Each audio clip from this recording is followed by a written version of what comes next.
কৰ্ম আমাৰ সংস্কৃতি সুশিক্ষা আৰু আমাৰ প্ৰতিশ্ৰুতিৰে অগ্ৰসৰ হোৱা 1997 বৰ্ষত স্থাপিত পশ্চিম দৰং জাতীয় বিদ্যালয়ত বিপুল উৎসাহ উদ্দীপনাৰ মাজেৰে মুকলি আৰু বঁটা বিতৰণী সভা অনুষ্ঠিত হয়। ভিন্ন কাৰ্যক্ৰমণিকাৰে অনুষ্ঠিত মুকলি তথা বঁটা বিতৰণী সভাত সভাপতিত্ব কৰে পশ্চিম দৰং জাতীয় বিদ্যালয় পৰিচালনা সমিতিৰ সভাপতি কমলেশ্বৰ বৰুৱাই। গীতে মাতে জীপাল হৈ পৰা সভাত মুখ্য অতিথি হিচাপে মংগলদৈ মহাবিদ্যালয়ৰ অধ্যক্ষ ডক্টৰ কমলাকান্ত বৰাই অংশগ্ৰহণ কৰি শৈক্ষিক উত্তৰণৰ হকে ভিন্ন দিশৰ ওপৰত বক্তব্য প্ৰদান কৰি ছাত্ৰ-ছাত্ৰীসকলক উৎসাহিত কৰে। শিক্ষক ছাত্ৰ-ছাত্ৰী অভিভাৱকৰে পৰিপূৰ্ণ সভাত পশ্চিম দৰং জাতীয় বিদ্যালয় পৰিচালনা সমিতিৰ শিক্ষা বিভাগৰ সভাপতি বিপিন চন্দ্ৰ কলিতা, 17 সত্ৰ পৰিচালনা সমিতিৰ সম্পাদক গংগা বৈশ্য, চিপাজাৰ আঞ্চলিক পঞ্চায়ত প্ৰাক্তন সভানেত্ৰী দীপালী বৰুৱা, পশ্চিম দৰং জাতীয় বিদ্যালয়ৰ ৰেক্টৰ ৰমেশ ডেকা, বিদ্যালয়খনৰ অধ্যক্ষ উপেন্দ্ৰ চন্দ্ৰ ডেকা, দুনি উচ্চতৰ মাধ্যমিক বিদ্যালয়ৰ অৱসৰী অধ্যক্ষ কনক চন্দ্ৰ কাকতি, সমাজসেৱী কুলেন কলিতা, বাবুল কলিতা সহ ভালেমান বিশিষ্ট ব্যক্তিয়ে অংশগ্ৰহণ কৰে। আনহাতে বিদ্যালয়ৰ কেইবাগৰাকীও প্ৰাক্তন কৃতি ছাত্ৰ-ছাত্ৰীক সম্বৰ্ধনা জনোৱাৰ উপৰিও বিদ্যালয় সপ্তাহ উপলক্ষে অনুষ্ঠিত ভিন্ন খেল-ধেমালি, গীত, নৃত্য, সাহিত্য প্ৰতিযোগিতাত শ্ৰেষ্ঠ পাৰদৰ্শিতা অৰ্জন কৰা ছাত্ৰ-ছাত্ৰীক বঁটা প্ৰদান কৰা হয়। দৰং জাতীয় বিদ্যালয় 2024-25 শিক্ষাবৰ্ষৰ আমাৰ যি বিদ্যালয় সপ্তাহ, আজি 7 দিন ধৰি বিদ্যালয় সপ্তাহৰ বিভিন্ন প্ৰতিযোগিতা অনুষ্ঠিত হৈ গ'ল। ইতিমধ্যে আজি পুৰস্কাৰ বিতৰণ চলি আছে। আমাৰ এই সভাত বিশেষভাৱে আমি আমন্ত্ৰণ কৰিছিলোঁ মংগলদৈ মহাবিদ্যালয়ৰ সন্মানীয় অধ্যক্ষ ডক্টৰ কমলাকান্ত বৰা ছাৰক। তেখেত ইতিমধ্যে আহি গৈছে আৰু আমি ছাত্ৰ-ছাত্ৰীসকলৰ উদগনিৰ বাবে মেধা বঁটা আৰু আমাৰ 100% লাভ কৰা যিবিলাক বিষয়, সেই বিষয়তো ছাত্ৰ-ছাত্ৰীসকলক পুৰস্কাৰ আজিৰ সভাতে আমি প্ৰদান কৰিছোঁ আৰু ভৱিষ্যতেও যাতে ছাত্ৰ-ছাত্ৰীসকলে উদগনি লাভ কৰে তাৰ কাৰণে আমি চেষ্টা অব্যাহত আছে। আৰু এই অনুষ্ঠানতে আমাৰ বিদ্যালয়ৰ পৰা বিভিন্ন সময়ত বিভিন্ন ছাত্ৰ-ছাত্ৰীয়ে কৃতিত্ব লাভ কৰিছে আৰু এইবেলি আমি আজিৰ সভাত আমি বিশেষকৈ 3গৰাকী ছাত্ৰক আমি অভিনন্দন জনাইছোঁ। এগৰাকী জ্ঞানদীপ চহৰীয়া, তেওঁ ইতিমধ্যে MBBS পাছ কৰি কৰ্মৰত হৈ আছে, আৰু 2গৰাকী আমাৰ কৃতি ছাত্ৰী নীলাক্ষী কলিতা, তেওঁ চৰকাৰী আদৰ্শ মহাবিদ্যালয় নীলাক্ষীপাত ইতিমধ্যে কৰ্মৰত হৈছে, আৰু এগৰাকী আমাৰ বিস্মিতা ডেকা চৰকাৰী মহাবিদ্যালয় বালিপৰাত তেখেত কৰ্মৰত হৈ আছে। গোটেইখিনিকে আমি আমন্ত্ৰণ কৰি আজি তেওঁলোকক অভিনন্দন জনাইছোঁ আৰু সেই যাতে আমাৰ যিটো ধাৰা, উন্নতিৰ ধাৰা এইটো অব্যাহত থাকে, তাৰ কাৰণে আমি ভগৱানৰ ওচৰত আমি আশীৰ্বাদ বিচাৰিছোঁ আৰু ৰাইজৰ সহযোগিতা বিচাৰিছোঁ, আৰু পুনৰ এই বিদ্যালয়খনৰ মংগল কামনা কৰিবৰ কাৰণে সকলোৰে আমি সহযোগিতা বিচাৰিছোঁ আৰু ভগৱানে যাতে আমাক সকলোকে মংগলময় কৰি তোলে তাৰ কামনা কৰিছোঁ। আৰু এটা উল্লেখযোগ্য দিন হ'ল আজি আমি প্ৰথম 2025 প্ৰথম নামভৰ্তিৰ অনুষ্ঠানটো আমি আৰম্ভণি কৰিছোঁ আৰু আমি জানিবলৈ পাই সুখী হৈছোঁ যে আজি যথেষ্ট ল'ৰা ছোৱালীয়ে নামভৰ্তি কৰিছে। আজিৰ পৰা আমি নামভৰ্তি মুকলি হ'ল আৰু ইয়াৰ জৰিয়তে আমি আমাৰ বিদ্যালয়খনকে নামভৰ্তি যি মুকলি হ'ল তাত বিভিন্ন শ্ৰেণীৰ নামভৰ্তি কৰিব বুলি সকলোকে মই অনুৰোধ জনাইছোঁ। ধন্যবাদ। জাতীয় বিদ্যালয়ৰ এই অনুষ্ঠানখনত মোৰ 3জনী ছোৱালী মই এই স্কুলৰ পৰা পঢ়ুৱাই নিছোঁ।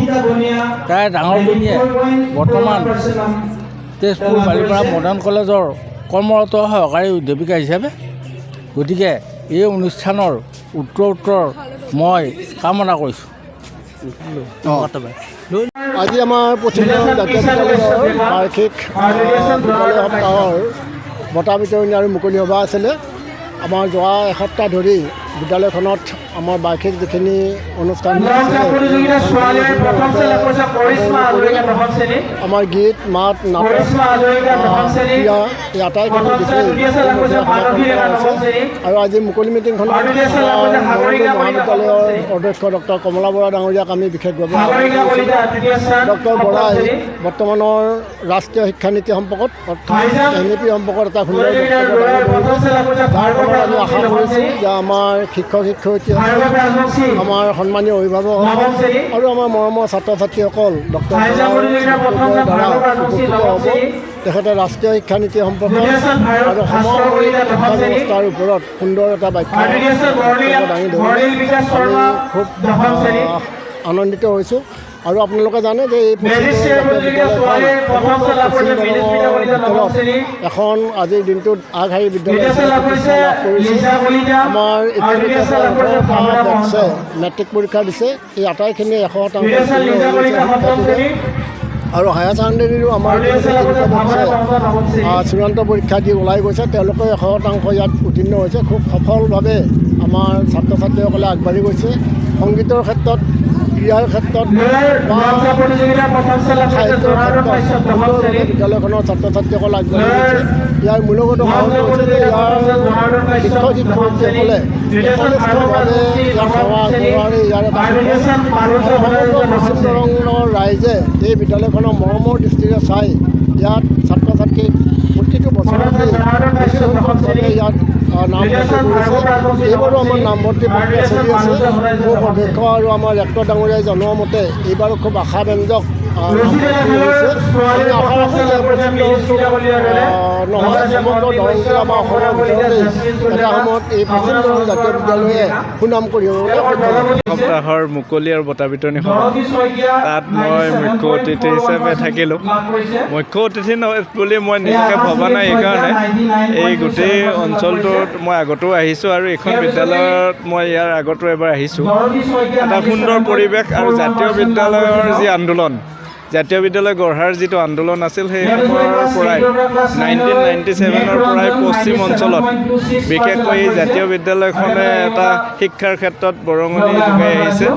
আৰু বিশেষত প্ৰায় 18টা বেটছে মেট্ৰিক পৰীক্ষা দিলে। যিমান মই আমাৰ হেডমাষ্টাৰৰ ৰিপৰ্ট পালোঁ যে গোটেইকেইবাৰে 100% পাছ কৰিছে। আৰু ছাত্ৰ ছাত্ৰীসকলৰ যিটো ডিচিপ্লিন আৰু এটা হলিষ্টিক ডেভেলপমেণ্ট হোৱাটো মোৰ অনুভৱ হৈছে।